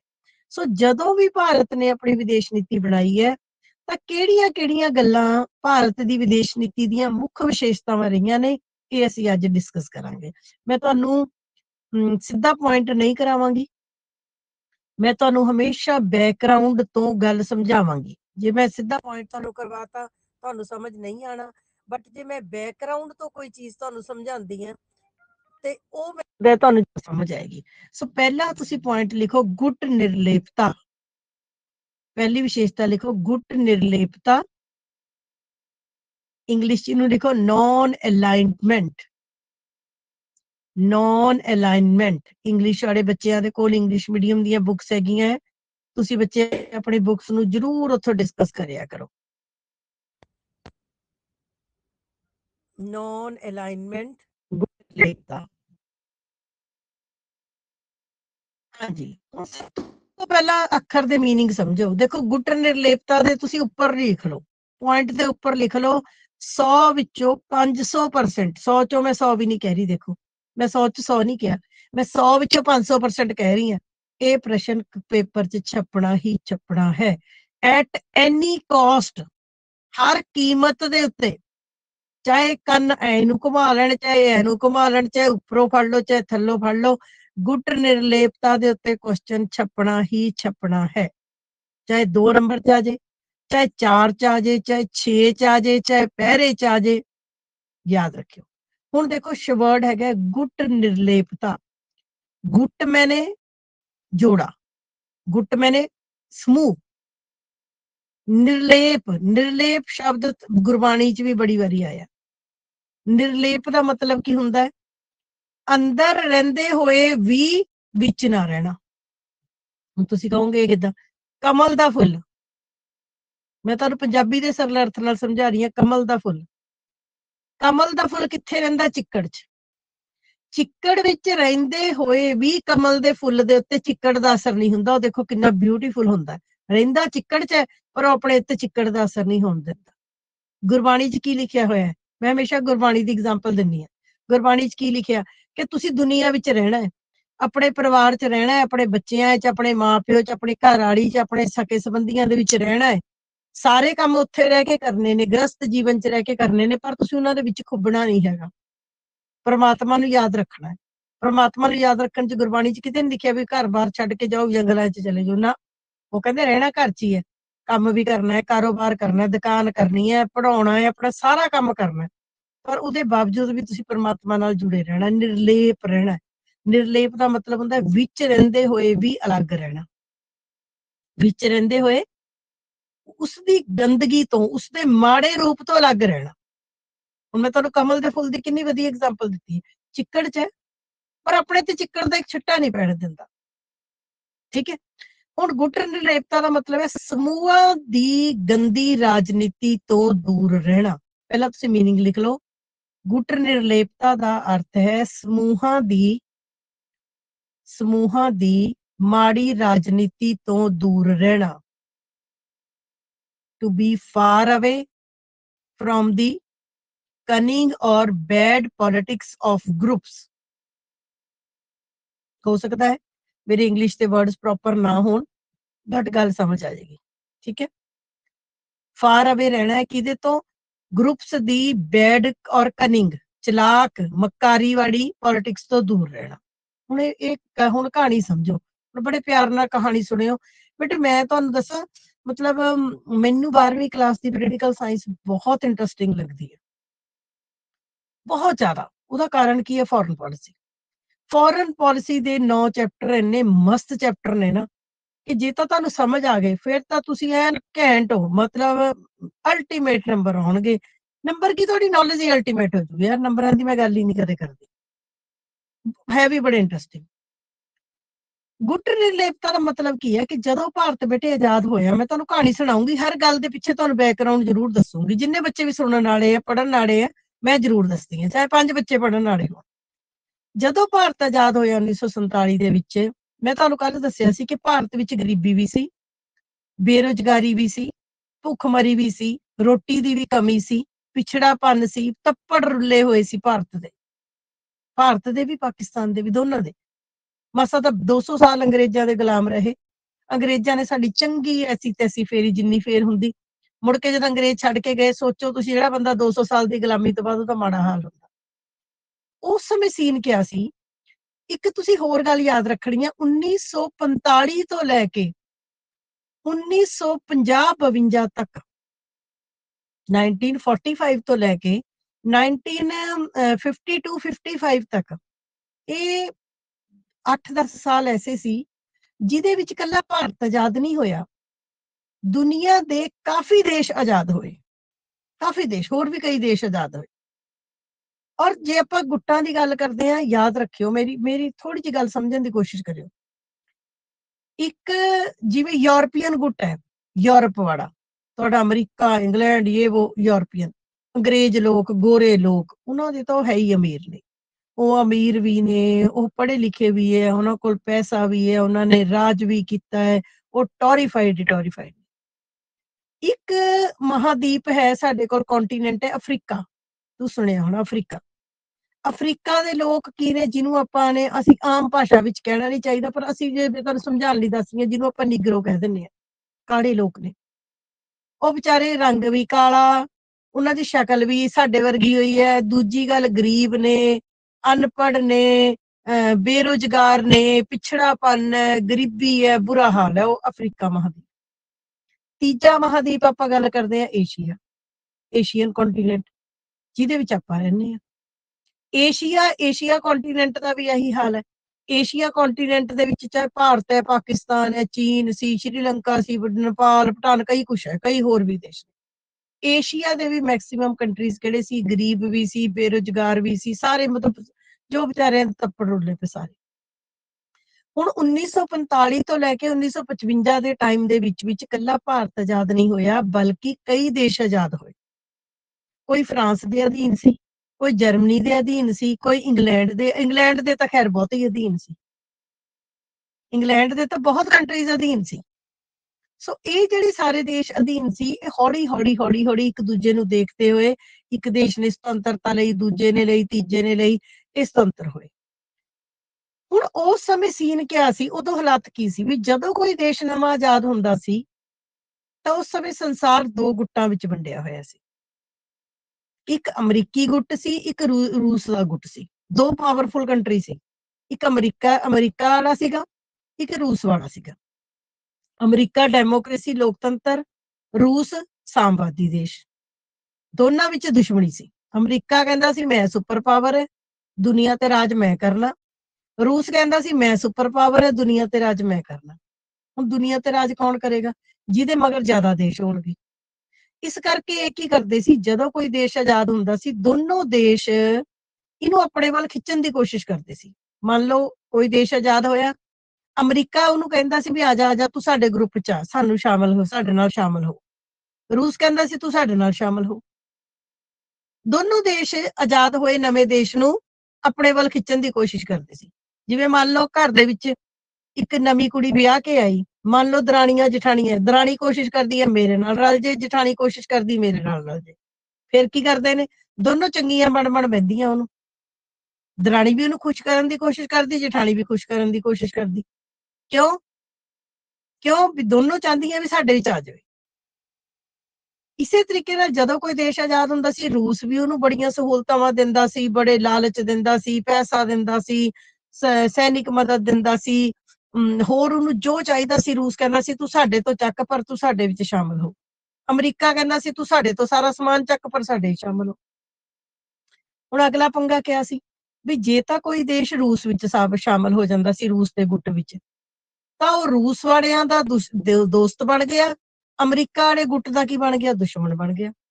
ਤੇ ਜੇ ਕੋਈ ਦੇਸ਼ ਅਮਰੀਕਾ ਦੇ ਗੁੱਟ ਵਿੱਚ ਸ਼ਾਮਲ ਹੋ ਜਾਂਦਾ ਸੀ ਫਿਰ ਰੂਸ ਉਸ ਦੇ ਸਾਰੇ ਦੇਸ਼ ਉਹਦੇ ਦੁਸ਼ਮਣ ਬਣ ਜਾਂਦੇ ਸੀ, ਅਮਰੀਕਾ ਵਾਲੇ ਉਹਦੇ ਦੋਸਤ ਬਣ ਜਾਂਦੇ ਸੀ। ਜਦੋਂ ਭਾਰਤ ਆਜ਼ਾਦ ਹੋਇਆ, ਭਾਰਤ ਦੇ ਸਾਹਮਣੇ ਇਹ ਪ੍ਰੋਬਲਮ ਆ ਗਈ। ਭਾਰਤ ਬਹੁਤ ਵੱਡਾ ਦੇਸ਼ ਹੈ। ਭਾਰਤ ਦੀ ਕੁਝ ਇੱਕ ਖਾਸੀਅਤ ਹੈ। ਖਾਸੀਅਤ ਕੀ ਹੈ ਮੈਂ ਦੱਸਦੀ ਹਾਂ। ਨੰਬਰ 1 ਚੀਨ ਤੋਂ ਬਾਅਦ ਦੂਜੇ ਨੰਬਰ ਦੇ ਉੱਤੇ ਜਨਸੰਖਿਆ ਦੇ ਉੱਤੇ ਵੱਡਾ ਦੇਸ਼ ਹੈ। ਸੰਸਾਰ ਵਿੱਚ ਸਭ ਤੋਂ ਨੰਬਰ 1 ਤੇ ਜਨਸੰਖਿਆ ਚੀਨ ਦੀ, ਦੂਜੇ ਨੰਬਰ ਤੇ ਜਨਸੰਖਿਆ ਭਾਰਤ ਦੀ। ਹੁਣ ਤਾਂ ਖੈਰ ਸ਼ਾਇਦ ਭਾਰਤ ਨੇ ਚੀਨ ਨੂੰ ਵੀ ਕ੍ਰਾਸ ਕਰ ਜਾਣਾ, ਕਰ ਹੀ ਗਿਆ ਆਈ ਥਿੰਕ। ਠੀਕ ਹੈ। ਦੂਜੀ ਗੱਲ, ਭਾਰਤ ਦੁਨੀਆ ਦਾ ਸਭ ਤੋਂ ਵੱਡਾ ਲੋਕਤੰਤਰੀ ਦੇਸ਼। ਹੁਣ ਲੋਕਤੰਤਰ ਤਾਂ ਇੰਗਲੈਂਡ 'ਚ ਵੀ ਹੈ, ਲੋਕਤੰਤਰ ਅਮਰੀਕਾ 'ਚ ਵੀ ਹੈ, ਲੋਕਤੰਤਰ ਕੈਨੇਡਾ, ਅੱਧੇ ਦੇਸ਼ ਲੋਕਤੰਤਰੀ ਨੇ, ਪਰ ਗਿਣਤੀ ਦੇ ਪੱਖੋਂ ਦੇਖਿਆ ਜਾਵੇ ਤਾਂ ਭਾਰਤ ਦੁਨੀਆ ਦਾ ਸਭ ਤੋਂ ਵੱਡਾ ਲੋਕਤੰਤਰ। ਤੀਜੀ ਗੱਲ, ਭਾਰਤ ਦੁਨੀਆ ਦੀ ਸਭ ਤੋਂ ਵੱਡੀ ਮੰਡੀ। ਭਾਰਤ ਦੁਨੀਆ ਦੀ ਬਿਗੇਸਟ ਮਾਰਕੀਟ ਇਨ ਦਾ ਵਰਲਡ। ਤੁਸੀਂ ਕਹੋਗੇ ਵੱਡੀ ਮੰਡੀ ਕਿੱਦਾਂ? ਇਕਨੋਮਿਕਸ ਦੇ ਬੱਚੇ ਵਿੱਚ ਨੇ। ਮੰਡੀ ਆਪਾਂ ਕਿਹਨੂੰ ਕਹਿੰਦੇ ਆ? ਉਹ ਜਗ੍ਹਾ ਜਿੱਥੇ ਖਰੀਦਣ ਵਾਲੇ ਅਤੇ ਵੇਚਣ ਵਾਲਿਆਂ ਦੀ ਗਿਣਤੀ ਬਹੁਤ ਜ਼ਿਆਦਾ ਹੋਵੇ। ਉਹਨੂੰ ਆਪਾਂ ਕੀ ਕਹਿੰਦੇ? ਗਿਣਤੀ ਹੋਵੇ ਜਿੱਥੇ ਖਰੀਦਣ ਵਾਲੇ ਜਾਂ ਵੇਚਣ ਵਾਲੇ, ਦੈਟ ਇਜ਼ ਕਾਲਡ ਮੰਡੀ, ਮਾਰਕੀਟ। ਹੁਣ ਭਾਰਤ ਵਿੱਚ ਜਿੰਨੇ ਬੰਦੇ ਆ ਉਹਨੇ ਹੀ ਖਰੀਦਣ ਵਾਲੇ ਹੋਣਗੇ। ਹੁਣ ਮੋਬਾਈਲ ਹੈ, ਦੇਖੋ ਬੇਟੇ, ਜਦੋਂ ਮੈਂ ਤੁਹਾਨੂੰ ਇਹ ਲੈਸਨ ਕਰਾਉਣੇ ਨਾ 8-9 ਲੈਸਨ, ਮੈਨੂੰ ਨਹੀਂ ਪਤਾ ਸਕੂਲ ਖੁੱਲਣੇ ਕਿ ਨਹੀਂ ਖੁੱਲਣੇ, ਆਈਡੀਅਲੀ ਡੋਂਟ ਨੋ, ਹਨਾ, ਪਰਮਾਤਮਾ ਜਾਣਦਾ। ਜਦੋਂ ਮੈਂ ਤੁਹਾਨੂੰ ਇਹ ਲੈਸਨ ਕਰਾਉਣੇ ਹੈ, ਹੋਣਾ ਇਹ ਹੈ ਵੀ ਇੱਕ ਪੁਆਇੰਟ ਦੇ ਉੱਤੇ ਮੈਂ ਇੱਕ ਲੈਕਚਰ 40 ਮਿੰਟ 45 ਮਿੰਟ ਮੈਂ ਇੱਕੋ ਪੁਆਇੰਟ ਕਰਾਈ ਜਾਣਾ ਤੁਹਾਨੂੰ। ਬਟ ਤੁਸੀਂ ਇਹ ਨਾ ਦੇਖਿਓ ਵੀ ਅੱਜ ਮੈਡਮ ਨੇ ਕਰਾਇਆ ਕੀ ਆ 2 ਲਾਈਨਾਂ ਲਿਖਾਈਆਂ। ਕਾਰਨ ਕੀ ਹੈ? ਇੱਕ ਪੁਆਇੰਟ ਦੇ ਨਾਲ ਤੁਹਾਡੇ 9 ਲੈਸਨਾਂ ਦਾ ਸੰਬੰਧ ਹੈ। ਜੇ ਤੁਸੀਂ ਧਿਆਨ ਨਾਲ ਸੁਣੋਗੇ ਇੰਟਰਸਟਿੰਗ ਵੀ ਬਹੁਤ ਜ਼ਿਆਦਾ ਹੈ, ਪਰ ਤੁਹਾਡੇ 9 ਲੈਸਨਾਂ ਦਾ ਸੰਬੰਧ ਹੈ। ਅੱਜ ਮੈਂ ਇੱਕੋ ਪੁਆਇੰਟ ਕਰਾਉਣਾ। ਹੁਣ ਮੈਂ ਤੁਹਾਨੂੰ ਦੱਸ ਰਹੀ ਸੀ ਮੋਬਾਈਲ ਹੈ। ਮੋਬਾਈਲ ਦੇ ਚਾਰजेस ਭਾਰਤ ਵਿੱਚ ਸਭ ਤੋਂ ਘੱਟ ਹੈ। ਐਵੇਂ ਥੋੜਾ ਭਾਰਤ ਵਿੱਚ ਭਈਏ ਵੀ ਮੋਬਾਈਲ ਲਈ ਫਿਰਦੇ ਨੇ, ਕੰਪਨੀਆਂ ਵੀ ਲਈ ਫਿਰਦੀਆਂ ਨੇ, ਫੜੀ ਵਾਲੇ ਵੀ ਲਈ ਫਿਰਦੇ, ਜਿਹਦੇ ਕੋਲ ਖਾਣ ਨੂੰ ਰੋਟੀ ਵੀ ਨਹੀਂ, ਜਿਹਦੇ ਕੋਲ ਕੱਖ ਵੀ ਨਾ ਹੈਗਾ, ਉਹਦੇ ਕੋਲ ਵੀ ਮੋਬਾਈਲ ਹੈ। ਕਾਰਨ ਮੋਬਾਈਲ ਚਾਰजेस ਸਭ ਤੋਂ ਘੱਟ ਨੇ। ਬਾਹਰਲੇ ਦੇਸ਼ਾਂ 'ਚ ਮਹਿੰਗੇ ਆ ਚਾਰजेस, ਭਾਰਤ ਵਿੱਚ ਘੱਟ ਕਿਉਂ ਨੇ? ਮੰਨ ਲਓ ਇੱਕ ਟਾਵਰ ਲਾਤਾ ਆਪਾਂ, ਠੀਕ ਹੈ, ਇੱਕ ਟਾਵਰ ਲੱਗ ਗਿਆ ਮੋਬਾਈਲ ਦਾ। ਜੇ ਟਾਵਰ ਤੋਂ 500 ਬੰਦੇ ਮੋਬਾਈਲ ਚਲਾ ਰਹੇ ਨੇ, 500 ਦਾ ਕਨੈਕਸ਼ਨ ਹੈ, ਤਾਂ ਵੀ ਟਾਵਰ ਦਾ ਉਹੀ ਖਰਚਾ ਹੈ। ਜੇ 5000 ਦਾ ਕਨੈਕਸ਼ਨ ਹੈ ਤਾਂ ਵੀ ਉਹੀ ਹੈ। ਹੁਣ ਸਾਡੇ ਕੀ ਹੈ? ਸਾਡੇ ਤਾਂ ਜਨਸੰਖਿਆ ਹੀ ਬਹੁਤ ਹੈ। ਜੇ ਇੱਕ ਟਾਵਰ ਲੱਗ ਗਿਆ, ਉਹਦੇ ਅੰਦਰ 10,000 ਬੰਦਾ ਆ ਗਿਆ, ਤਾਂ ਉਹ ਖਰਚਾ ਕਿਹਦੇ 'ਚ ਵੰਡ ਹੋਣਾ? 10,000 'ਚ। ਬਾਹਰਲੇ ਦੇਸ਼ਾਂ 'ਚ ਕੀ ਇੱਕ ਟਾਵਰ ਲੱਗਿਆ, ਮਨੋ ਉਸ ਟਾਵਰ ਦੇ ਨੀਚੇ 200 ਬੰਦੇ ਆਏ ਸਿਰਫ, ਤਾਂ ਖਰਚਾ ਕਿੰਨਿਆਂ 'ਚ ਵੰਡ ਹੋਣਾ? 200 'ਚ। ਇੱਥੇ ਕਿੱਥੇ ਵੰਡ ਹੋਣਾ? 10,000 'ਚ। ਇਸੇ ਕਰਕੇ ਭਾਰਤ ਵਿੱਚ ਮੋਬਾਈਲ ਸਸਤਾ ਹੈ। ਮੇਰੀ ਗੱਲ ਸਮਝ ਰਹੇ ਹੋ? ਭਾਰਤ ਦੁਨੀਆ ਦੀ ਸਭ ਤੋਂ ਵੱਡੀ ਮੰਡੀ ਹੈ। ਕਾਰਨ ਭਾਰਤ ਵਿੱਚ ਲੋਕ ਹੀ ਇੰਨੇ ਨੇ। ਜਿਹੜੀਆਂ ਵਿਦੇਸ਼ੀ ਕੰਪਨੀਆਂ ਨੇ, ਮੈਂ ਆਖਰੀ ਲੈਸਨ ਦੇ ਨਾਲ ਜੋੜ ਕੇ ਪੜ੍ਹਾ ਰਹੀ ਹਾਂ ਤੁਹਾਨੂੰ, ਉੱਥੇ ਗੱਲ ਸਮਝ ਆਏਗੀ। ਔਰ ਮੈਂ ਬਾਰ-ਬਾਰ ਇੱਕ ਗੱਲ ਦੱਸਦਾ, ਜਿਹੜੇ ਬੱਚੇ ਨੇ ਫੋਰਨ ਪਾਲਿਸੀ ਸ਼ੁਰੂ ਤੋਂ ਨਹੀਂ ਕਰਨੀ, ਉਹਨੂੰ ਫੋਰਨ ਪਾਲਿਸੀ ਦਾ ਕੋਈ ਲੈਸਨ ਸਮਝ ਨਹੀਂ ਆਉਣਾ। 9 ਟੌਪਿਕ ਨੇ, 9 ਟੌਪਿਕ ਉਸੇ ਬੱਚੇ ਨੂੰ ਸਮਝ ਆਉਣੇ ਜਿਹਨੇ ਬੇਸ ਸਮਝਣਾ। ਜਿਹਨੇ ABC ਨਹੀਂ ਕਰਨੀ, ਉਹਨੂੰ ਅੰਗਰੇਜ਼ੀ ਨਹੀਂ ਆਉਣੀ। ਇੰਨੀ ਗੱਲ ਮੇਰੀ ਯਾਦ ਰੱਖਿਓ। ਹੁਣ ਭਾਰਤ ਵਿੱਚ ਕੀ ਹੈ? ਜਿੰਨੀਆਂ ਵਿਦੇਸ਼ੀ ਕੰਪਨੀਆਂ ਨੇ, ਸਾਰੀਆਂ ਚਾਹੁੰਦੀਆਂ ਅਸੀਂ ਕਿਹਦੇ ਨਾਲ ਵਪਾਰ ਕਰੀਏ? ਭਾਰਤ ਨਾਲ। ਸਾਰੀਆਂ ਚਾਹੁੰਦੀਆਂ ਅਸੀਂ ਆਪਣੇ ਅੱਡੇ ਕਿੱਥੇ ਖੋਲੀਏ? ਭਾਰਤ ਵਿੱਚ। ਕਾਰਨ ਭਾਰਤ ਵਿੱਚ ਖਰੀਦਣ ਵਾਲੇ ਕਿੰਨੇ ਨੇ? ਭਾਰਤ ਵਿੱਚ ਖਰੀਦਣ ਵਾਲਿਆਂ ਦੀ ਗਿਣਤੀ ਤਾਂ ਦੇਖੋ ਕਿੰਨੀ, ਲੱਖਾਂ ਅਰਬਾਂ ਦੇ ਵਿੱਚ ਹੈ। 135-40 ਕਰੋੜ ਆਬਾਦੀ ਹੈ ਸਾਡੀ। ਸਭ ਤੋਂ ਜ਼ਿਆਦਾ ਚੀਜ਼ਾਂ ਕਿੱਥੇ ਵਿਕਦੀਆਂ ਨੇ? ਭਾਰਤ ਵਿੱਚ। ਚੀਨ 'ਚ। ਹੁਣ ਤੁਸੀਂ ਕਹੋਗੇ ਮੈਡਮ ਚੀਨ 'ਚ ਕਿਉਂ ਨਹੀਂ ਵਿਕਦੀਆਂ? ਹਾਂਜੀ, ਤੁਸੀਂ ਮੈਨੂੰ ਕਿਸੇ ਨੇ ਕੁਐਸਚਨ ਨਹੀਂ ਕੀਤਾ ਵੀ ਚੀਨ 'ਚ ਕਿਉਂ ਨਹੀਂ ਵਿਕਦੀਆਂ? ਚੀਨ ਤਾਂ ਭਾਰਤ ਤੋਂ ਵੀ ਉੱਪਰ ਹੈ। ਚੀਨ ਤਾਂ ਬੇਟੇ ਹਰ ਚੀਜ਼, ਸੂਈ ਤੋਂ ਲੈ ਕੇ ਜਹਾਜ਼ ਤੱਕ, ਚੀਨ ਤਾਂ ਬਣਾਉਂਦਾ ਹੀ ਬਣਾਉਂਦਾ। ਦੂਜਾ, ਚੀਨ ਦੇ ਵਿੱਚ ਸਾਮਵਾਦੀ ਢਾਂਚਾ ਹੈ। ਚੀਨ ਦੇ ਵਿੱਚ ਕਠੋਰ ਢਾਂਚਾ ਹੈ। ਚੀਨ ਵਾਲੇ ਨਹੀਂ ਕਿਸੇ ਨੂੰ ਵੜਨ ਦਿੰਦੇ ਆਪਣੇ ਦੇਸ਼ 'ਚ। ਬਹੁਤ ਘੱਟ ਚੀਜ਼ਾਂ ਨੇ ਬਹੁਤ ਵਧੀਆ ਚੀਜ਼ਾਂ ਨੇ ਜਿਹੜੀਆਂ ਚੀਨ ਦੇ ਵਿੱਚ ਜਾਂਦੀਆਂ ਨੇ, ਅਦਰਵਾਈਜ਼ ਚੀਨ ਤਾਂ ਬਣਾਉਂਦਾ ਹੀ, ਚੀਨ ਤਾਂ ਵੇਚਦਾ ਹੀ ਵੇਚਦਾ ਹੈ। ਚੀਨ ਨੂੰ ਕਿਸੇ ਚੀਜ਼ ਮੰਗਾਉਣ ਦੀ ਲੋੜ ਬਹੁਤ ਘੱਟ ਪੈਂਦੀ ਹੈ। ਸਭ ਤੋਂ ਜ਼ਿਆਦਾ ਇਸ ਵੇਲੇ ਜਿਹੜੀ ਸੁਪਰ ਪਾਵਰ ਬਣ ਰਹੀ ਹੈ, ਉਹ ਕੀ ਬਣ ਰਹੀ ਹੈ? ਚੀਨ ਬਣ ਰਹੀ ਹੈ। ਅਮਰੀਕਾ ਤੋਂ ਵੀ ਉੱਪਰ ਜਾ ਰਿਹਾ ਚੀਨ। ਕਾਰਨ ਚੀਨ ਸੂਈ ਤੋਂ ਲੈ ਕੇ ਜਹਾਜ਼ ਤੱਕ। ਚੀਨ ਵਾਲੇ ਇੰਨੇ ਸਿਆਣੇ ਨੇ, ਚੀਨੇ ਇੰਨੇ ਸਿਆਣੇ ਨੇ ਵੀ ਰਹੇ ਰੱਬ ਦਾ ਨਾਮ। ਚੀਨੀਆਂ ਨੂੰ ਜੇ ਪਤਾ ਲੱਗ ਜਾਂਦਾ ਨਾ ਵੀ ਭਾਰਤ ਵਿੱਚ ਦੀਵਾਲੀ ਦੇ ਉੱਤੇ ਹਰਿਮੰਦਰ ਸਾਹਿਬ ਦੀਆਂ ਫੋਟੋਆਂ ਵਿਕਦੀਆਂ, ਅੰਮ੍ਰਿਤਸਰ ਦੀ ਦੀਵਾਲੀ ਦੀਆਂ ਫੋਟੋਆਂ ਵਿਕਦੀਆਂ, ਹਰਿਮੰਦਰ ਸਾਹਿਬ ਦੀ ਲਾਈਟਾਂ ਆੜੀਆਂ। ਤੁਸੀਂ ਦਰਬਾਰ ਸਾਹਿਬ ਜਾ ਕੇ ਦੇਖੋ, ਤੁਸੀਂ ਹਰਿਮੰਦਰ ਸਾਹਿਬ ਦੀ ਫੋਟੋ ਮੰਗੋ ਵੀ ਅਸੀਂ ਇਹ ਘਰੇ ਲਾਉਣ ਲਈ ਹਰਿਮੰਦਰ ਸਾਹਿਬ ਦੀ ਫੋਟੋ, ਜਦੇ ਤੁਹਾਨੂੰ ਚਾਈਨੀਜ਼ ਫੋਟੋ ਦੇ ਦਿੰਦੇ ਨੇ। ਜੁੱਤੀਆਂ Chinese, phone Chinese, purse Chinese, ਕੱਪੜੇ ਚਾਈਨੀਜ਼, ਸ਼ਾਲਾਂ ਚਾਈਨੀਜ਼, ਬਿਜਲੀ ਦਾ ਸਮਾਨ ਚਾਈਨੀਜ਼। ਯਾਦ ਹੈ ਜਦ ਆਪਾਂ ਪਹਿਲਾਂ ਦੀਵਾਲੀ ਹੁੰਦੀ ਸੀ, ਆਪਾਂ ਉਹ ਮੋਟੇ-ਮੋਟੇ ਲਾਟੂਆਂ ਵਾਲੀਆਂ ਲਾਈਟਾਂ ਲਾਉਂਦੀਆਂ ਸੀ, ਉਹ ਖਰਾਬ ਹੀ ਹੋਈਆਂ ਰਹਿੰਦੀਆਂ ਸੀ। ਹੁਣ ਕੀ ਹੈ, ਤੁਸੀਂ ਦੁਕਾਨ ਦੇ ਉੱਤੇ ਜਾ ਕੇ ਕਹੋ ਵੀ ਮੈਨੂੰ ਲਾਈਟਾਂ ਲਾਉਣੀਆਂ, ਘਰੇ ਲਾਈਟਾਂ ਚਾਹੀਦੀਆਂ। ਤੁਸੀਂ ਦੇਖ ਲਓ, ਕਦੇ ਨੋਟ ਕਰ ਲਓ। ਉਹ ਜਦੇ ਕਹਿਣਗੇ ਵੀ ਆਹ ਲਾਈਟ ₹400 ਦਾ ਗੁੱਛਾ ਹੈ ਜੀ, ਆਹ ਦੂਸਰਾ ਇਹ ਚਾਈਨੀਜ਼ ਹੈਗਾ, ਇਹ ₹200 ਦਾ ਗੁੱਛਾ ਹੈ। ਉਹ ਜਿਹੜਾ ₹200 ਵਾਲਾ ਚਾਈਨੀਜ਼ ਹੋਊਗਾ, ਸੋਹਣਾ ਵੀ ਇੰਨਾ ਹੋਊਗਾ, ਲਾਈਟਾਂ ਹੀ ਇੰਨੀਆਂ ਮਸਤ ਹੁੰਦੀਆਂ ਸੀ। ਅਸੀਂ ਕੀ ਕਹਿੰਦੇ ਆ? ਅਸੀਂ ਕਹਿੰਦੇ ਮਾਰ ਗੋਲੀ ਆਪਣੇ ਇੰਡੀਆ ਵਾਲੇ ਨੂੰ, ਸਾਨੂੰ ਤਾਂ ਚਾਈਨੀਜ਼ ਹੀ ਦੇ ਦੇ। ਚੀਨ ਵਾਲਿਆਂ ਨੇ, ਚੀਨ ਦਾ ਤਾਂ ਇੰਨਾ ਦਿਮਾਗ ਚੱਲਦਾ ਵੀ ਜਿੰਨਾ ਕਿਸੇ ਦਾ ਦਿਮਾਗ ਹੀ ਨਹੀਂ ਚੱਲਦਾ ਚੀਨੀਆਂ ਦਾ। ਚੀਨ ਅੱਜ ਤੱਕ ਹੁਣ ਤੁਸੀਂ ਸੋਚੋਗੇ ਵੀ ਚੀਨ ਸੁਪਰ ਪਾਵਰ ਕਿਉਂ ਨਹੀਂ ਬਣਿਆ? ਮੈਂ ਇੱਕ ਵਾਰੀ ਇਹਦੇ ਤੇ ਲੈਕਚਰ ਵੀ ਦਿੱਤਾ ਸੀ ਵੀ ਚੀਨ ਕਿਉਂ ਨਹੀਂ ਸੁਪਰ ਪਾਵਰ ਬਣਿਆ? ਹੋਇਆ ਕੀ ਕਿ ਸ਼ੁਰੂ ਵਿੱਚ ਚੀਨ ਵਿੱਚ ਅੰਗਰੇਜ਼ੀ ਨਹੀਂ ਸੀ, ਉਹ ਚੀਨੀ ਭਾਸ਼ਾ ਬੋਲਦੇ ਸੀ। ਕਾਫੀ ਸਾਲਾਂ ਬਾਅਦ ਚੀਨ ਵਾਲਿਆਂ ਨੂੰ ਇਹ ਗੱਲ ਸਮਝ ਆਈ ਵੀ ਜਦੋਂ ਅਸੀਂ ਸੰਸਾਰ ਦੇ ਵਿੱਚ ਵਪਾਰ ਕਰਨਾ ਹੈ, ਸੰਸਾਰ ਦੇ ਵਪਾਰ ਦੇ ਲਈ ਸਾਨੂੰ ਇੰਗਲਿਸ਼ ਆਉਣੀ ਜ਼ਰੂਰੀ ਹੈ। ਕਿਉਂਕਿ ਮੰਨ ਲਓ ਮੈਂ ਕਿਸੇ ਦੇਸ਼ ਨਾਲ ਵਪਾਰ ਕਰਨਾ ਹੈ, ਜਾਪਾਨੀਆਂ ਨਾਲ ਕਰਨਾ ਹੈ, ਸ਼੍ਰੀਲੰਕਾ ਨਾਲ ਕਰਨਾ ਹੈ, ਪਾਕਿਸਤਾਨ ਨਾਲ ਕਰਨਾ ਹੈ, ਮੈਂ ਕਿਸੇ ਦੇਸ਼ ਦੇ ਨਾਲ ਵਪਾਰ ਕਰਨਾ ਹੈ, ਤਾਂ ਉਹਨਾਂ ਨੂੰ ਹਿੰਦੀ ਸਮਝ ਨਹੀਂ ਆਉਣੀ, ਉਹਨਾਂ ਨੂੰ ਇੰਗਲਿਸ਼ ਇੱਕ ਐਸੀ ਭਾਸ਼ਾ ਹੈ ਜਿਹੜੀ ਸਾਰੇ ਸੰਸਾਰ ਨੂੰ ਸਮਝ ਆਉਣੀ। ਚੀਨੀ ਇੰਗਲਿਸ਼ ਬੋਲਦੇ ਨਹੀਂ ਸੀ, ਉਹ ਆਪਣੀ ਚੀਨੀ ਭਾਸ਼ਾ ਬੋਲਦੇ ਸੀ। ਫਿਰ ਉਹਨਾਂ ਨੂੰ ਗੱਲ ਸਮਝ ਆ ਗਈ ਵੀ ਜੇ ਅਸੀਂ ਸੰਸਾਰ ਤੇ ਰਾਜ ਕਰਨਾ ਹੈ, ਸੰਸਾਰ ਦਾ ਸਾਰਾ ਵਪਾਰ ਅਸੀਂ ਆਪਣੇ ਹੱਥ ਵਿੱਚ ਲੈਣਾ ਹੈ, ਸਾਨੂੰ ਕੀ ਜ਼ਰੂਰੀ ਹੈ? ਇੰਗਲਿਸ਼ ਆਉਣੀ ਜ਼ਰੂਰੀ ਹੈ। ਪਿਛਲੇ 7-8 ਸਾਲਾਂ ਤੋਂ ਚੀਨ ਦੇ ਵਿੱਚ ਇੰਗਲਿਸ਼ ਕੰਪਲਸਰੀ ਕਰ ਦਿੱਤੀ ਗਈ ਪਹਿਲੀ ਕਲਾਸ ਤੋਂ। ਉਹਨਾਂ ਨੇ ਕਿਹਾ ਵੀ ਪਹਿਲਾਂ ਇਹਨਾਂ ਨੂੰ ਇੰਗਲਿਸ਼ ਪੜ੍ਹਾਓ ਆਪਣੇ ਬੱਚਿਆਂ ਨੂੰ। ਉਹ ਇੰਗਲਿਸ਼ ਆਉਣ ਦੇ ਨਾਲ ਅੱਜ ਚੀਨ ਸੰਸਾਰ ਦੇ ਵਪਾਰ ਦੇ ਉੱਤੇ ਆਪਣਾ ਕਬਜ਼ਾ ਕਰਕੇ ਬੈਠਾ ਹੈ। ਚੀਨ ਇੱਕ ਐਸਾ ਦੇਸ਼ ਹੈ, ਚੀਨ ਦੁਨੀਆ ਦਾ ਸਭ ਤੋਂ ਵੱਡਾ ਦੇਸ਼, ਸਭ ਤੋਂ ਵੱਧ ਜਨਸੰਖਿਆ, ਸਾਮਵਾਦੀ ਦੇਸ਼ ਹੈ। ਅਮਰੀਕਾ ਨੂੰ ਜੇ ਇਸ ਵੇਲੇ ਖਤਰਾ ਤਾਂ ਚੀਨ ਤੋਂ, ਹੁਣ ਤੁਸੀਂ ਕੋਰੋਨਾ ਦੇ ਟਾਈਮ 'ਚ ਦੇਖ ਹੀ ਲਿਆ। ਸਭ ਨੂੰ, ਸਾਰੇ ਕੰਟਰੀ, ਅਮਰੀਕਾ ਆੜਿਆ, ਟਰੰਪ ਪਿੱਟ ਦੂਰਾ ਹੋ ਗਿਆ ਵਿਚਾਰਾ ਵੀ ਭਾਈ ਚੀਨੀਆਂ ਨੇ ਕਰੋਨਾ ਫੈਲਾਇਆ। ਲੈ ਚੀਨ ਦਾ ਕਿਸੇ ਨੇ ਕਿਆ ਵਿਗਾੜ ਲਿਆ? ਸਾਰੇ ਦੇਸ਼ ਵੀ ਇਕੱਠੇ ਹੋ ਜਾਣ ਤਾਂ ਵੀ ਚੀਨ ਦਾ ਕੁਝ ਨਹੀਂ ਵਿਗਾੜ ਸਕਦੇ। ਕਿਉਂ? ਟੈਕਨੋਲੋਜੀ ਇੰਨੀ ਹੈ। ਮਿਹਨਤੀ ਲੋਕ ਨੇ, ਮਿਹਨਤੀ ਲੋਕ ਨੇ, ਹਿੱਲਣ ਨਹੀਂ ਦਿੰਦੇ। ਦੂਜਾ, ਚੀਨ ਵਿੱਚ ਲੋਕਤੰਤਰ ਨਹੀਂ ਹੈ ਵੀ ਜ਼ਿੰਦਾਬਾਦ ਮੁਰਦਾਬਾਦ ਕਰਨ ਦੇਣ। ਉੱਥੇ ਸਟਰੋਂਗ ਢਾਂਚਾ ਹੈ, ਟਾਈਟ ਢਾਂਚਾ, ਉਹ ਤਾਂ ਹਿੱਲਣ ਹੀ ਨਹੀਂ ਦਿੰਦੇ ਕਿਸੇ ਨੂੰ ਆਪਣੇ ਖਿਲਾਫ। ਨਾ ਉਹਨਾਂ ਦੇ ਆਪਣੇ ਲੋਕ ਬੋਲ ਸਕਣ, ਦੂਜਾ ਤਾਂ ਕਿਆ ਬੋਲੂਗਾ? ਮੇਰੀ ਗੱਲ ਸਮਝ ਆ ਰਹੀ? ਇਹ ਸਾਰੀਆਂ ਇੰਟਰ ਰਿਲੇਟਡ ਚੀਜ਼ਾਂ। ਹੁਣ ਮੈਂ ਵਾਪਸ ਆਵਾਂ, ਜਦੋਂ ਭਾਰਤ ਆਜ਼ਾਦ ਹੋਇਆ ਤਾਂ ਭਾਰਤ ਵੇਲੇ ਸੀਨ ਕੀ ਸੀਗਾ ਕਿ ਭਾਰਤ ਦੇ ਸਾਹਮਣੇ ਦੋ ਗੁੱਟ ਸੀ, ਇੱਕ ਅਮਰੀਕਾ ਦਾ ਗੁੱਟ ਸੀ, ਇੱਕ ਰੂਸ ਦਾ ਗੁੱਟ ਸੀ। ਜੇ ਭਾਰਤ ਅਮਰੀਕਾ ਵਿੱਚ ਜਾਂਦਾ ਤਾਂ ਰੂਸ ਵਾਲੇ ਉਹਦੇ ਦੁਸ਼ਮਣ ਬਣ ਜਾਂਦੇ, ਜੇ ਰੂਸ ਵਿੱਚ ਜਾਂਦਾ ਤਾਂ ਅਮਰੀਕਾ ਵਾਲਿਆਂ ਨੇ ਉਹਦੇ ਦੁਸ਼ਮਣ ਬਣ ਜਾਣਾ ਸੀ। ਉਸ ਵੇਲੇ ਸਾਡੇ ਪ੍ਰਧਾਨ ਮੰਤਰੀ ਸੀਗੇ ਪੰਡਿਤ ਜਵਾਹਰ ਲਾਲ ਨਹਿਰੂ, ਸੁਤੰਤਰ ਭਾਰਤ ਦੇ ਪਹਿਲੇ ਪ੍ਰਧਾਨ ਮੰਤਰੀ। ਵਿਦੇਸ਼ ਨੀਤੀ ਵੀ, ਵਿਦੇਸ਼ ਮੰਤਰੀ ਵੀ, ਵਿਦੇਸ਼ ਡਿਪਾਰਟਮੈਂਟ ਵੀ ਨਹਿਰੂ ਕੋਲ ਸੀ। ਵਿਦੇਸ਼ ਨੀਤੀ ਵੀ ਨਹਿਰੂ ਨੇ ਬਣਾਉਣੀ ਸੀ। ਉਸ ਵੇਲੇ ਪੰਡਿਤ ਜਵਾਹਰ ਲਾਲ ਨਹਿਰੂ ਨੇ ਇੱਕ ਬੜੀ ਵਧੀਆ ਪਾਲਿਸੀ ਦਿੱਤੀ, that is called ਗੁੱਟ ਨਿਰਲੇਪਤਾ। ਪੰਡਿਤ ਨਹਿਰੂ ਨੇ ਬੜਾ ਦਿਮਾਗ ਚਲਾਇਆ, ਇਹ ਸਾਡੀ ਦੇਣ ਹੈ। ਤੁਹਾਨੂੰ ਇੱਕ ਨੰਬਰ 'ਚ ਕੁਐਸਚਨ ਵੀ ਆ ਜਾਂਦਾ ਹੈ ਕਿ ਭਾਰਤ ਦੀ ਵਿਦੇਸ਼ ਨੀਤੀ ਦਾ ਸਭ ਤੋਂ ਜ਼ਿਆਦਾ ਕ੍ਰੈਡਿਟ ਕਿਹਨੂੰ ਜਾਂਦਾ? ਉਹ ਪੰਡਿਤ ਨਹਿਰੂ ਨੂੰ ਜਾਂਦਾ। ਪੰਡਿਤ ਨਹਿਰੂ ਨੇ ਕੀ ਸੋਚਿਆ? ਉਹਨਾਂ ਨੇ ਕੀ ਕਿਹਾ? ਉਹ ਕਹਿੰਦੇ ਵੀ ਭਾਈ ਅਸੀਂ ਤਾਂ ਗੁੱਟ ਨਿਰਲੇਪ ਆ। ਨਾ ਅਸੀਂ ਅਮਰੀਕਾ ਦੇ ਵਿੱਚ ਜਾਣਾ ਤੇ ਨਾ ਅਸੀਂ ਰੂਸ 'ਚ ਜਾਣਾ। ਅਮਰੀਕਾ ਵੀ ਸਾਡਾ ਮਿੱਤਰ, ਰੂਸ ਵੀ ਸਾਡਾ ਮਿੱਤਰ। ਅਮਰੀਕਾ ਦਾ ਵੀ ਅਸੀਂ ਸਾਥੀ ਹਾਂ, ਰੂਸ ਦੇ ਵੀ ਅਸੀਂ ਸਾਥੀ ਹਾਂ। ਜਿਹੜੀ ਅਮਰੀਕਾ ਤੇ ਰੂਸ ਦੇ ਵਿੱਚ ਆਪਸੀ ਦੁਸ਼ਮਣੀ ਆ, ਉਹ ਕਹਿੰਦੇ ਸਾਡਾ ਇਹਨਾਂ ਦੋਨਾਂ ਦੀ ਦੁਸ਼ਮਣੀ ਨਾਲ ਕੋਈ ਲੈਣਾ ਦੇਣਾ ਨਹੀਂ। ਅਸੀਂ ਨਾ ਇੱਕ ਵੱਲ ਆ, ਨਾ ਦੂਜੇ ਵੱਲ, ਅਸੀਂ ਵਿੱਚ ਵਿਚਾਲੇ ਆ। ਅਸੀਂ ਗੁੱਟਾਂ ਵਿੱਚ ਰਹਿੰਦੇ ਹੋਏ ਨਿਰਲੇਪ ਹਾਂ। ਨਿਰਲੇਪ ਨੇ ਇਹ ਨਹੀਂ ਵੀ ਨਹਿਰੂ ਨੇ ਇਹ ਨਹੀਂ ਕਿਹਾ ਵੀ ਅਸੀਂ ਅਮਰੀਕਾ ਵੀ ਛੱਡਿਆ, ਰੂਸ ਵੀ ਛੱਡਿਆ। ਨਾ ਅਸੀਂ ਅਮਰੀਕਾ ਨਾਲ ਬੋਲੀਏ, ਨਾ ਰੂਸ ਨਾਲ ਬੋਲੀਏ, ਨਾ ਉਹਦੇ ਗੁੱਟ ਨਾਲ ਬੋਲੀ, ਨਾ ਨਾ ਨਾ ਨਾ ਨਾ। ਉਹ ਕਹਿੰਦੇ ਅਮਰੀਕਾ ਵੀ ਸਾਡੇ, ਅਸੀਂ ਅਮਰੀਕਾ ਨਾਲ ਵੀ ਆ, ਅਸੀਂ ਰੂਸ ਨਾਲ ਵੀ ਆ। ਅਮਰੀਕਾ ਵੀ ਸਾਡਾ ਮਿੱਤਰ ਹੈ, ਰੂਸ ਵੀ ਸਾਡਾ ਮਿੱਤਰ ਹੈ। ਅਸੀਂ ਦੋਨਾਂ ਗੁੱਟਾਂ ਦੇ ਨਾਲ ਹਾਂ, ਪਰ ਦੋਨਾਂ ਗੁੱਟਾਂ ਦੀ ਰਾਜਨੀਤੀ ਤੋਂ, ਮਾੜੀ ਰਾਜਨੀਤੀ ਤੋਂ, ਈਰਖਾ ਤੋਂ ਦੂਰ ਹਾਂ। ਅਸੀਂ ਕੀ ਹਾਂ? ਗੁੱਟ ਨਿਰਲੇਪ ਹਾਂ।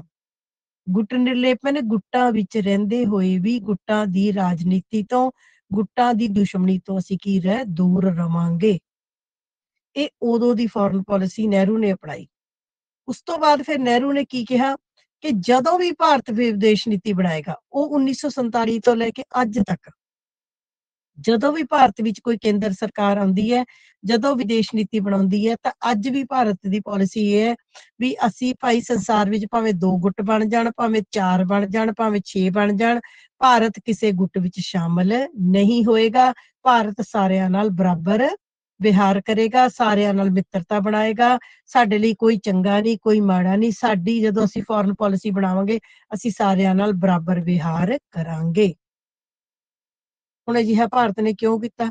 ਜਦੋਂ ਭਾਰਤ ਨੇ ਐਲਾਨ ਕੀਤਾ ਗੁੱਟ ਨਿਰਲੇਪਤਾ ਦਾ, ਉਦੋਂ ਕੀ ਹੈ, ਹੁਣ ਜੇ ਇੱਕ ਬੰਦਾ ਵਿਚਾਲੇ ਹੋਵੇ, ਮੰਨ ਲਓ ਤੁਹਾਡੀ ਕਲਾਸ ਦੇ ਵਿੱਚ 2 ਗੁੱਟ ਨੇ, ਠੀਕ ਹੈ, 2 ਤਕੜੇ ਮੁੰਡੇ ਨੇ, ਅੱਧੇ ਮੁੰਡੇ ਇੱਕ ਵੱਲ ਹੈ, ਅੱਧੇ ਇੱਕ ਵੱਲ ਹੈ। ਨਵਾਂ ਬੱਚਾ ਆ ਗਿਆ, ਇੱਕ ਮੁੰਡਾ ਇੱਕ ਗਰੁੱਪ ਚ ਆਏਗਾ, ਮੇਰੇ ਚ ਆ ਜਾਏ, ਦੂਜਾ ਗਰੁੱਪ ਚਾਹੁੰਦਾ ਨਹੀਂ ਹੈ ਮੇਰੇ ਚ ਆਵੇ। ਉਹ ਕੀ ਕਰਨਗੇ? ਦੋਨੋਂ ਗਰੁੱਪ ਉਹਨੂੰ ਖੁਸ਼ ਕਰਨ ਦੀ ਕੋਸ਼ਿਸ਼ ਕਰਨਗੇ। ਦੋਨਾਂ ਨੇ ਉਹਨੂੰ ਵੱਧ ਤੋਂ ਵੱਧ ਫੈਸਿਲਿਟੀਜ਼ ਦੇਣੀਆਂ, ਦੋਨੋਂ ਉਹਨੂੰ ਵਧੀਆ ਮਿੱਤਰਤਾ ਦਿਖਾਉਣਗੇ, ਦੋਨੋਂ ਉਹਦੇ ਮੂਹਰੇ ਚੰਗੇ ਬਣ ਬੈਠਣਗੇ। ਕਿਉਂ? ਤਾਂ ਜੀ ਇਹ ਸਾਡੇ ਚ ਸ਼ਾਮਲ ਹੋ ਜੇ। ਇਹੀ ਭਾਰਤ ਨੇ ਕੀਤਾ। ਭਾਰਤ ਕਹਿੰਦਾ ਭਾਰਤ ਗਰੀਬ ਹੈ, ਭਾਰਤ ਨੂੰ ਪੈਸਾ ਵੀ ਚਾਹੀਦਾ ਹੈ, ਭਾਰਤ 'ਚ ਭੁੱਖਮਰੀ ਵੀ ਹੈ, ਸਾਨੂੰ ਅਨਾਜ ਵੀ ਚਾਹੀਦਾ, ਅਸੀਂ ਨਵੇਂ ਆਜ਼ਾਦ ਹੋਏ, ਠੀਕ ਹੈ। ਸਾਡੇ ਕੋਲ ਪੈਸਾ ਵੀ ਨਹੀਂ ਹੈ, ਸਾਡੇ ਸੈਨਿਕ ਪੱਖੋਂ ਵੀ ਅਸੀਂ ਕਮਜ਼ੋਰ ਹਾਂ, ਅਸੀਂ ਕਿਸੇ ਦੇਸ਼ ਦਾ ਮੁਕਾਬਲਾ ਵੀ ਨਹੀਂ ਕਰ ਸਕਦੇ, ਕਿਸੇ ਦੇਸ਼ ਨਾਲ ਯੁੱਧ ਨਹੀਂ ਕਰ ਸਕਦੇ, ਕਿਸੇ ਦੇਸ਼ ਦਾ ਨਾਲ ਸਾਡਾ ਕੋਈ ਲੈਣਾ ਦੇਣਾ ਹੀ ਨਹੀਂ। ਅਸੀਂ ਤਾਂ ਆਪ ਦੁਖੀ ਮਸਾਂ ਆਜ਼ਾਦ ਹੋਏ ਆ 200 ਸਾਲ ਮਗਰੋਂ। ਤਾਂ ਅਮਰੀਕਾ ਵੀ ਭਾਰਤ ਨੂੰ ਪੈਸਾ ਦੇਣ ਲੱਗ ਗਿਆ, ਰੂਸ ਵੀ ਦੇਣ ਲੱਗ ਗਿਆ, ਅਮਰੀਕਾ ਵੀ ਹਥਿਆਰ ਦੇਣ ਲੱਗ ਗਿਆ, ਰੂਸ ਵੀ ਦੇਣ ਲੱਗ ਗਿਆ। ਭਾਰਤ ਨੂੰ ਦੋਨੋਂ ਪਾਸੇ ਤੋਂ ਫਾਇਦਾ ਹੋਣਾ ਸ਼ੁਰੂ ਹੋ ਗਿਆ। ਅਮਰੀਕਾ ਵੀ ਭਾਰਤ ਨੂੰ ਚਾਹਵੇ ਵੀ ਹਾਂ ਮੈਂ ਵਧੀਆ ਭਾਰਤ ਅੱਗੇ ਬਣ ਕੇ ਬੈਠਾ, ਤੇ ਰੂਸ ਵੀ ਬੈਠੇ। ਮੈਂ ਤੁਹਾਨੂੰ ਜਿਹੜਾ ਸਮਝਾ ਰਹੀ ਹਾਂ, ਲਿਟਰਲੀ ਜੇ ਤੁਸੀਂ ਮੈਨੂੰ ਲੱਗਦਾ ਕਿਸੇ ਹੋਰ ਦਾ ਲੈਕਚਰ ਸੁਣੋਗੇ, ਬੱਚੇ ਬਿਲਕੁਲ ਤੁਸੀਂ ਕਹੋਗੇ ਵੀ ਹਰਮਿੰਦਰ ਮੈਡਮ ਤਾਂ ਪਤਾ ਨਹੀਂ ਕੀ ਪੜਾਉਂਦੇ ਨੇ, ਹਨਾ, ਵੀ ਜਮੇ ਜਟਕੀ ਭਾਸ਼ਾ 'ਚ ਹੀ ਪੜਾਉਂਦੇ। ਮੈਂ ਬਿਲਕੁਲ ਜਟਕੀ ਭਾਸ਼ਾ 'ਚ ਕਰਾ ਰਹੀ ਹਾਂ। ਜਟਕੀ ਭਾਸ਼ਾ ਤੋਂ ਮੇਰਾ ਮਤਲਬ ਹੈਗਾ ਜਿੰਨਾ ਈਜ਼ੀ ਵਰਡਸ ਮੈਂ ਯੂਜ਼, ਜਿਵੇਂ ਆਮ ਆਪਾਂ ਗੱਲਬਾਤ ਕਰਦੇ ਹਾਂ, ਵੀ ਬਿਲਕੁਲ ਹੀ ਬੱਚਿਆਂ ਦੇ ਲੈਵਲ ਤੇ ਜਾ ਕੇ। ਹੁਣ ਮੈਂ ਤੁਹਾਨੂੰ ਕਹਾਂ ਜੀ ਦੋਨੋਂ 2 ਗੁੱਟਾਂ 'ਚ ਇਸ ਤਰ੍ਹਾਂ ਸੀ, ਤਣਾਵ ਸੀ, ਮੈਂ ਏਦਾਂ ਦਾ ਕੋਈ ਵਰਡ ਯੂਜ਼ ਨਹੀਂ ਕਰ ਰਹੀ। ਮੈਂ ਏਦਾਂ ਦੀ ਕੋਈ ਐਗਜ਼ਾਮਪਲ ਯੂਜ਼ ਨਹੀਂ ਕਰ ਰਹੀ ਜਿਹੜੀ ਤੁਹਾਨੂੰ ਸਮਝ ਨਾ ਆਵੇ। ਹੁਣ ਮੈਨੂੰ ਲੱਗਦਾ ਹੈ ਕਿ ਮੇਰਾ ਪੁਆਇੰਟ ਤੁਸੀਂ ਫੋਲੋ ਕਰ ਗਏ। ਹਾਂਜੀ, ਪਹਿਲਾਂ ਮੈਨੂੰ ਇਹ ਦੱਸ ਦਿਓ, ਹੁਣ ਇੱਕ ਅੱਧਾ ਬੱਚਾ ਸਪੀਕਰ ਔਨ ਕਰਕੇ, ਮੇਰੇ ਬੱਚੇ ਕਲਾਸ ਲਾ ਰਹੇ ਆ, ਵੀ ਇਹ ਪੁਆਇੰਟ ਤੁਹਾਨੂੰ ਗੱਲ ਸਮਝ ਆਈ ਗੁੱਟ ਨਿਰਲੇਪਤਾ ਕਿ ਨਹੀਂ ਆਈ? ਹਾਂਜੀ। ਹਾਂਜੀ ਆ ਗਈ। ਅੱਛਾ ਇਹ ਦੱਸੋ ਟੈਂਪਰੇਰੀ ਆਈ ਹੈ ਕਿ ਪਰਮਾਨੈਂਟ ਸਮਝ ਆ ਗਈ ਹੈ? परमानेंट ਕਹਾਣੀ ਸਮਝ ਆ ਗਈ? ਕਹਾਣੀ ਸਮਝ ਆ ਗਈ? ਹਾਂ ਚਲੋ ਠੀਕ ਹੈ। ਹੁਣ ਆਪਣੇ ਆਪ ਨੂੰ ਮਿਊਟ ਕਰ। ਸੋ ਹੁਣ ਗੁੱਟ ਨਿਰਲੇਪਤਾ, ਹੁਣ ਤੁਸੀਂ ਇਹਨੂੰ ਪੁਆਇੰਟ ਨੂੰ ਲਿਖੋ ਵੀ ਆਪਾਂ ਲਿਖਣਾ ਕਿੱਦਾਂ ਹੈ। ਲਿਖੋ ਜੀ, ਦਿਵਜੋਤ ਐਂਡ ਗੌਰਵ, ਬੇਟੇ ਤੁਸੀਂ ਵੀ ਲਿਖ ਲਓ, ਮੈਂ ਨਾਲ ਨਾਲ ਇੰਗਲਿਸ਼ ਵੀ ਬੋਲੀ ਜਾਨੀ ਹੈ। ਵੈਸੇ ਤੁਹਾਨੂੰ ਬੁੱਕ ਦਿੱਤੀ ਹੋਈ ਹੈ, ਬੁੱਕ ਚੋਂ ਆਪਣੇ ਪੁਆਇੰਟ ਨੂੰ ਆਪਣੇ ਲਫ਼ਜ਼ਾਂ 'ਚ ਲਿਖਣ ਦੀ ਆਦਤ ਹੋਣੀ ਹੈ, ਠੀਕ ਹੈ। ਜਿੰਨੀ ਮਰਜ਼ੀ ਸਵਾਦ ਰੋਟੀ ਕੋਈ ਬਣਾ ਕੇ ਦੇ ਦੇਵੇ, ਗੱਲ ਯਾਦ ਰੱਖਿਓ, ਜਦੋਂ ਤੁਸੀਂ ਆਪਣੀ ਰੋਟੀ ਆਪ ਬਣਾਓਗੇ ਨਾ, ਭਾਵੇਂ ਚੰਗੀ ਬਣੇ ਭਾਵੇਂ ਮਾੜੀ, ਉਹ ਸਵਾਦ ਬਹੁਤ ਲੱਗਦੀ ਹੁੰਦੀ ਹੈ। ਆਪਣੇ ਹੱਥ ਦੀ ਬਣੀ ਹੋਈ ਚੀਜ਼ ਬੜੀ ਸਵਾਦ ਲੱਗਦੀ। ਇਸ ਕਰਕੇ ਨੋਟਸ ਜ਼ਰੂਰੀ ਮੇਰੇ ਆੜੇ ਨਾਲ ਲਿਖਿਆ ਕਰੋ, ਆਪਣੇ ਨੋਟਸ ਆਪ ਲਿਖਿਆ ਕਰੋ, ਠੀਕ ਹੈ ਜੀ। ਚਲੋ ਲਿਖੋ। ਦੇਖੋ, ਜਦੋਂ ਭਾਰਤ ਆਜ਼ਾਦ ਹੋਇਆ, ਨਹੀਂ ਪਹਿਲਾਂ ਗੁੱਟ ਨਿਰਲੇਪਤਾ ਦਾ ਅਰਥ ਲਿਖੋ। ਦੇਖੋ, ਗੁੱਟ ਨਿਰਲੇਪਤਾ ਦਾ ਅਰਥ ਹੈ, ਗੁੱਟ ਨਿਰਲੇਪਤਾ ਦਾ ਅਰਥ ਹੈ ਗੁੱਟਾਂ ਵਿੱਚ ਰਹਿੰਦੇ ਹੋਏ, ਗੁੱਟਾਂ ਵਿੱਚ ਰਹਿੰਦੇ ਹੋਏ ਗੁੱਟਾਂ ਦੀ ਰਾਜਨੀਤੀ ਤੋਂ ਦੂਰ ਰਹਿਣਾ। ਗੁੱਟ ਨਿਰਲੇਪਤਾ ਦਾ ਅਰਥ ਹੈ ਗੁੱਟਾਂ ਵਿੱਚ ਰਹਿੰਦੇ ਹੋਏ ਗੁੱਟਾਂ ਦੀ ਰਾਜਨੀਤੀ ਤੋਂ ਦੂਰ ਰਹਿਣਾ।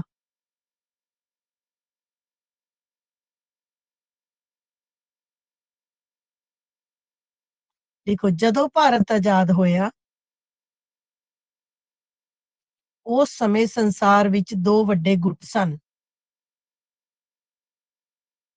At the time of independence, there are two big groups in the world. Bharat ਆਜ਼ਾਦ ਹੋਇਆ, ਸੰਸਾਰ ਵਿੱਚ ਦੋ ਵੱਡੇ ਗੁੱਟ ਸਨ। ਇੱਕ ਦੀ ਅਗਵਾਈ ਅਮਰੀਕਾ ਕਰ ਰਿਹਾ ਸੀ ਅਤੇ ਦੂਸਰੇ ਦੀ ਅਗਵਾਈ ਰੂਸ ਕਰ ਰਿਹਾ ਸੀ। One is American bloc and second is Russian ਤਾਂ ਨਹੀਂ ਸੀ ਉਦੋਂ, USSR। ਰਸ਼ੀਆ ਤਾਂ ਬਾਅਦ ਚ ਬਣਿਆ, ਉਦੋਂ ਕਹਿੰਦੇ USSR, ਰੂਸ। ਦੋ ਬਲਾਕ ਸਨ। ਜਦੋਂ ਵੀ ਕੋਈ ਨਵਾਂ ਦੇਸ਼ ਆਜ਼ਾਦ ਹੁੰਦਾ ਸੀ ਤਾਂ ਦੋਵੇਂ ਗੁੱਟ ਉਸ ਨੂੰ ਆਪਣੇ ਵਿੱਚ ਸ਼ਾਮਲ ਕਰਨ ਦੀ ਕੋਸ਼ਿਸ਼ ਕਰਦੇ ਸਨ। ਜਦੋਂ ਵੀ ਕੋਈ ਨਵਾਂ ਦੇਸ਼ ਆਜ਼ਾਦ ਹੁੰਦਾ ਸੀ ਤਾਂ ਦੋਵੇਂ ਗੁੱਟ ਉਸ ਨੂੰ ਆਪਣੇ ਵਿੱਚ ਸ਼ਾਮਲ ਕਰਨ ਦੀ ਕੋਸ਼ਿਸ਼ ਕਰਦੇ ਸਨ। When a new country become independent, both groups tries to take that country in their group.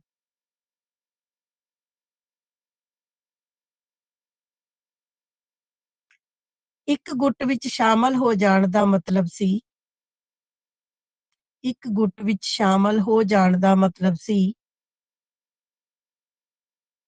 ਦੂਸਰੇ ਗੁੱਟ ਤੋਂ ਦੂਰ ਹੋਣਾ ਅਤੇ ਦੂਸਰੇ ਗੁੱਟ ਨਾਲ ਦੁਸ਼ਮਣੀ ਲੈਣਾ। ਇੱਕ ਗੁੱਟ ਵਿੱਚ ਸ਼ਾਮਲ ਹੋ ਜਾਣ ਦਾ ਮਤਲਬ ਸੀ ਦੂਸਰੇ ਗੁੱਟ ਤੋਂ ਦੂਰ ਹੋ ਜਾਣਾ ਅਤੇ ਦੂਸਰੇ ਗੁੱਟ ਨਾਲ ਦੁਸ਼ਮਣੀ ਲੈ ਲੈਣਾ।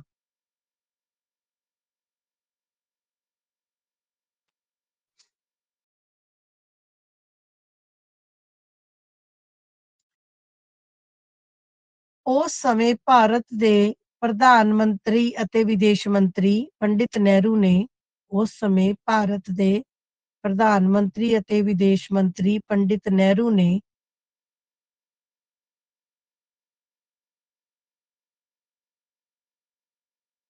ਆਪਣੀ ਸਿਆਣਪ ਅਤੇ ਦੂਰਅੰਦੇਸ਼ੀ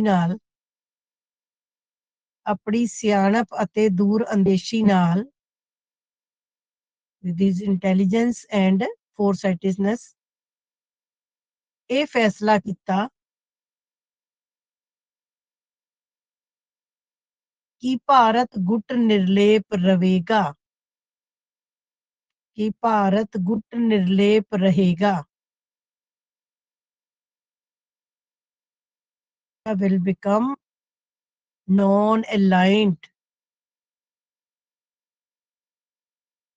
ਭਾਰਤ ਦੋਨਾਂ ਗੁੱਟਾਂ ਨਾਲ ਮਿੱਤਰਤਾ ਅਤੇ ਪਿਆਰ ਦੇ ਸੰਬੰਧ ਬਣਾਵੇਗਾ।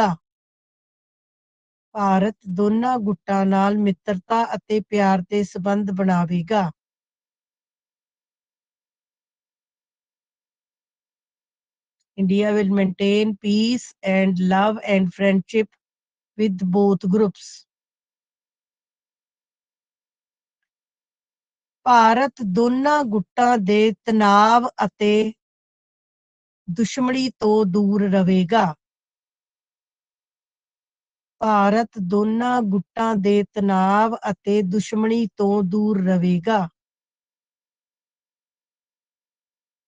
India will be away from the tensions and politics among the groups.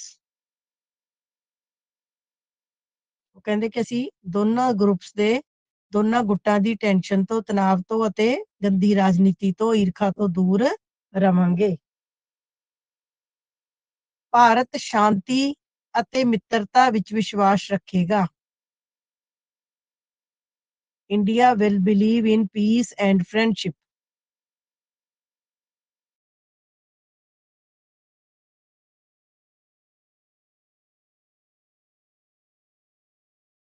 Bharat ਦੋਨਾਂ ਗੁੱਟਾਂ ਦੀਆਂ ਸੈਨਿਕ ਸੰਧੀਆਂ ਤੋਂ ਦੂਰ ਰਹੇਗਾ।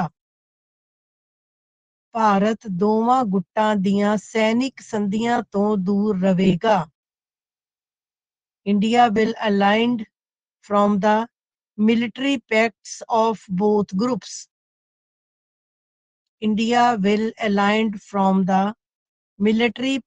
of both groups.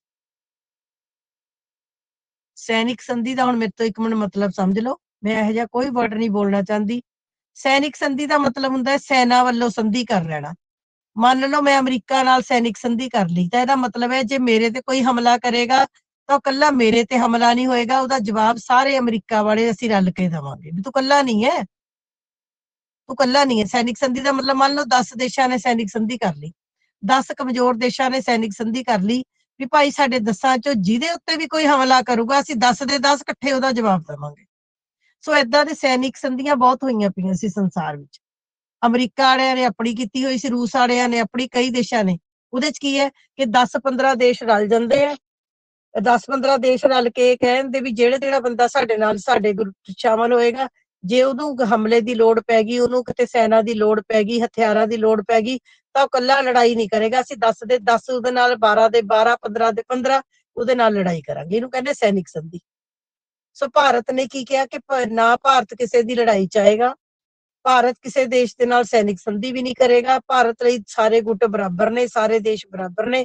ਭਾਰਤ ਅੰਤਰਰਾਸ਼ਟਰੀ ਸ਼ਾਂਤੀ ਅਤੇ ਸਮਝੌਤੇ ਵਿੱਚ ਵਿਸ਼ਵਾਸ ਰੱਖੇਗਾ।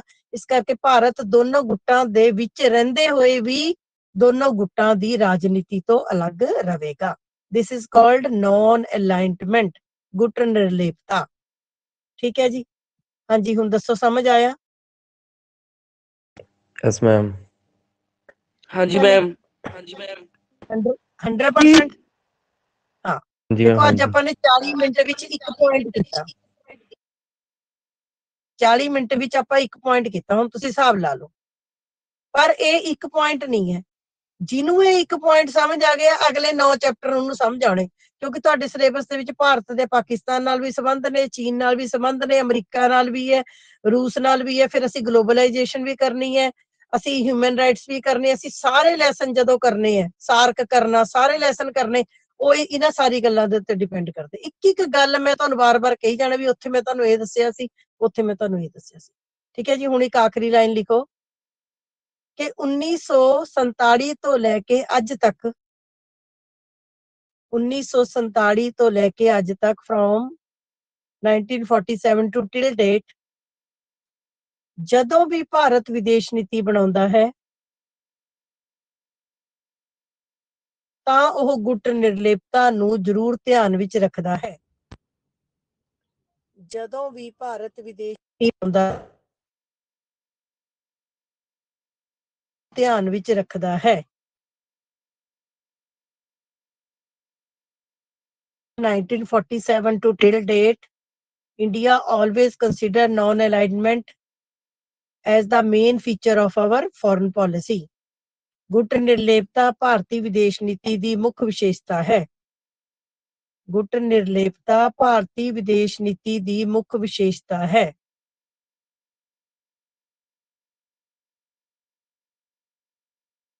ਠੀਕ ਹੈ ਜੀ, ਮੈਨੂੰ 1 ਮਿੰਟ ਟਾਈਮ ਦੱਸੇਗਾ ਕੋਈ ਬੱਚਾ? 11:28 ਹੋ ਗਈ ਜੀ। ਫਿਰ ਮੈਂ ਦੂਸਰਾ ਪੁਆਇੰਟ ਸ਼ੁਰੂ ਨਹੀਂ ਕਰਾਂਗੀ। ਹੁਣ ਪਹਿਲਾ ਪੁਆਇੰਟ ਸਮਝ ਆ ਗਿਆ? ਹਾਂਜੀ, ਪਹਿਲਾ ਪੁਆਇੰਟ ਸਮਝ ਆ ਗਿਆ? जी ਪੁਆਇੰਟ ਕਲੀਅਰ ਹੋ ਗਿਆ? ਹੁਣ ਆਪਾਂ ਮੰਡੇ ਨੂੰ ਆਪਾਂ ਅਗਲਾ ਪੁਆਇੰਟ ਕਰਾਂਗੇ। ਠੀਕ ਹੈ, ਅਟੈਂਡੈਂਸ ਬੇਟੇ ਲਗਾ ਲਿਓ, ਅਟੈਂਡੈਂਸ ਲਗਾ ਲਿਓ ਤੁਸੀਂ, ਹੈ ਨਾ? ਬਾਕੀ ਤੁਹਾਨੂੰ ਸਭ ਨੂੰ ਥੈਂਕ ਯੂ ਹੈ, ਬਸ ਅਟੈਂਡੈਂਸ ਲਗਾ ਲਿਓ।